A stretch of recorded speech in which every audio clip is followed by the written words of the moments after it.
Zimbabwe's ruling party, Zanu PF, has re-elected Emmerson Mnangagwa for another 5-year term as president, and it's the first Congress since the removal of the late Robert Mugabe in November 2017. The Congress went ahead despite a court challenge by Zanu PF activist Sybeth Musengezi. Mnangagwa will now seek re-election for the country's presidency next year. During the run-up to the Congress, there was some speculation that his deputy Consolidating could attempt to challenge him. Well, Dr. Innocent Batsani-Ncube is a researcher at the University of London's School of African and Oriental Studies, and he joins us now to give us some thoughts on this Zanu PF Congress. Thanks very much indeed for joining us. Welcome to the program. Thank you, Peter, and good evening to your viewers. All right. Take us through this Zanu PF Congress. It's the first one since Mugabe's ousting. So in many ways, it's the first real opportunity the party has had to give a proper mandate and reset the party under the leadership of Emmerson Mnangagwa.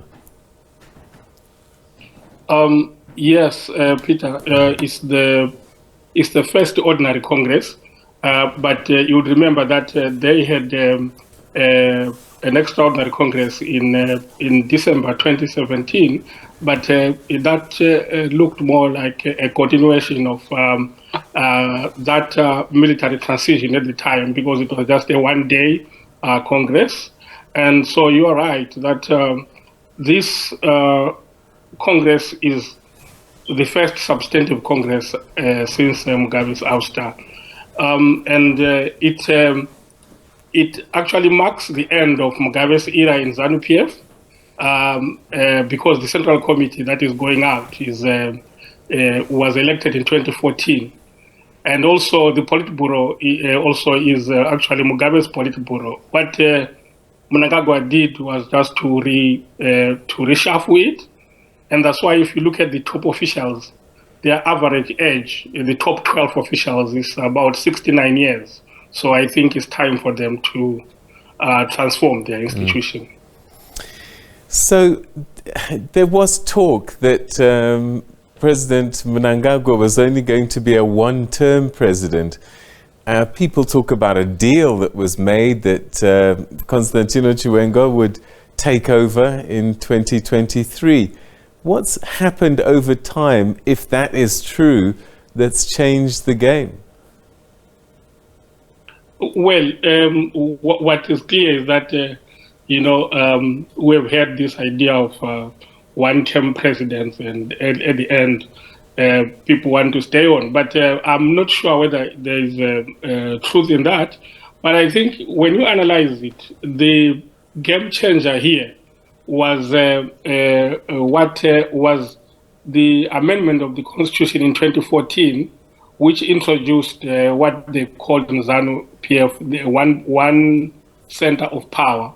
And if you remember, Peter, that at the 19 November 2017 Central Committee, which ushered the way, which paved the way for Mnangagwa's comeback, they wanted that one center of power removed from the Constitution.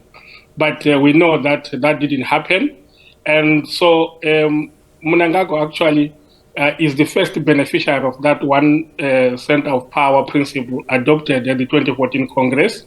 And so it was always going to be very difficult for any challenger, knowing the way in which Zanu PF politics works. So the person who is in power at that time has the wherewithal to control the structures.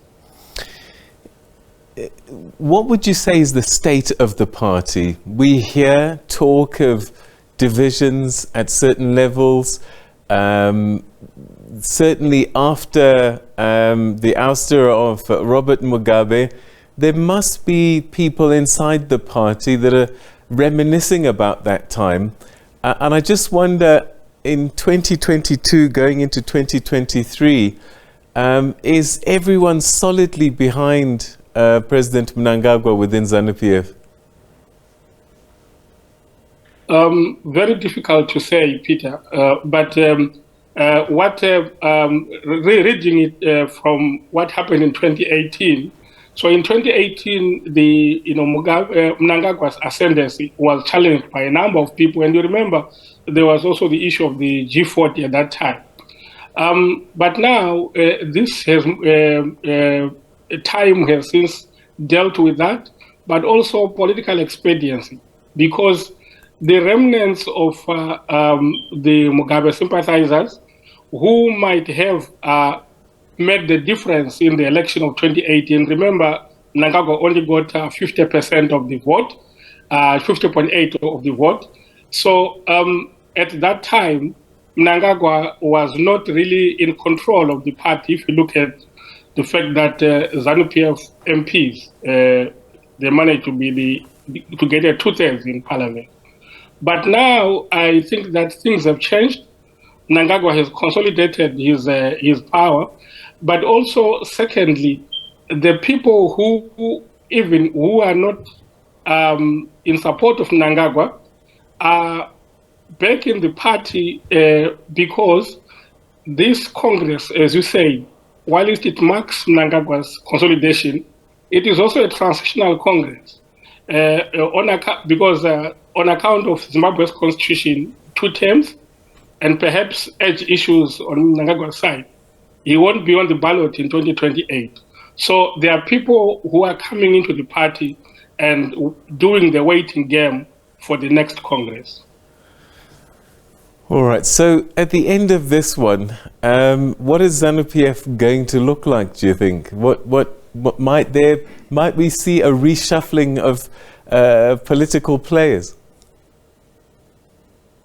Of course, Peter, because as I said when I started, that this Congress is, this Politburo and this Central Committee that is going out is essentially, Mugabe, Central Committee, Mugabe, Politburo. And now, so tomorrow, or rather, Mnangagwa has an opportunity now to appoint his Politburo, and that will be very interesting to watch because it is an opportunity for him to put his mark on the Politburo, just like he has put his mark on the cabinet. You remember that he retired most of the Mugabe ministers. I think he only remained with 1 or 2. So now the Zanu PF, reshuffling is a difficult matter, but he will do it nonetheless. So what I expect is that there will be new players, but in the top 12 positions, we'll see the same old guard, because you won't be able to change much in that. And the last point is that the Zanu PF constitution has been amended now. There's now a structure called the Council of Elders. So that Council of Elders is the one that is more of creating a soft landing for the senior Politburo members whom are supposed to make way for the young ones. All right. So, I mean, we say make way for the young ones, but I wonder if that process will happen. It's been cried for some time. We're seeing young guns like Sybeth Musengezi challenging the whole constitutionality of this Congress. Yes, and when I say young ones, because you also, one thing that also is important is that you notice Zanu PF draws a lot from its association with the Communist Party of China. And when I say young ones, I meant probably the 40s, the 50s, because now on average, the youngest person I think in the Politburo now in the top 12 positions, the National Security Secretary has 59 years. So I was saying young relative to what is there now. But the point of renewal of Zanu, I think it's something that is really a matter of necessity, because if they don't renew they will, the party will not survive in the next 10 or so years. Does the president still have political debt that he owes to the people that helped him get into power? Yes and no. So one thing that I think most people don't pay attention to is that whereas the army generals like Chiwenga and his team did the most at the final stage of Mnangagwa's ascendancy, this has always been Mnangagwa's project from the onset, and so when you look at it from that perspective, he has always been their captain. But you may have a point that at the last stages, I think particularly from 6 November, up to when the coup happened. The people like Chiwenga had held more sway in that. So it's a tricky situation based on the fact that, in fact, Chiwenga himself is a product of ED, and so it's more like a quid pro quo of some sort from where I'm sitting. All right, we're going to have to leave it there. Thank you so much indeed for joining us and giving us your reflections on this Congress that's taking place. Thank you for your time. Thank you, Peter. All right, so that's a researcher, Dr. Innocent Batsani-Ncube, researcher at the University of London School of African and Oriental Studies, talking about Zanu PF's Congress, which is currently taking place.